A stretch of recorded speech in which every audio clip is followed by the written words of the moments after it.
In this video, I will show you how you can turn off Do Not Disturb mode on any iPad.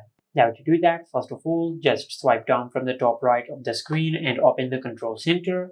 And in the Control Center, just look for the option for Do Not Disturb.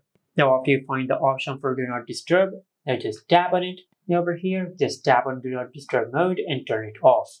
Now after you do that, you will turn off Do Not Disturb mode on your iPad. Now after you disable Do Not Disturb mode, but if it turns on automatically, now to turn off this feature, just go to Settings, and under Settings, just scroll down and tap on Focus. From here, just tap on Do Not Disturb.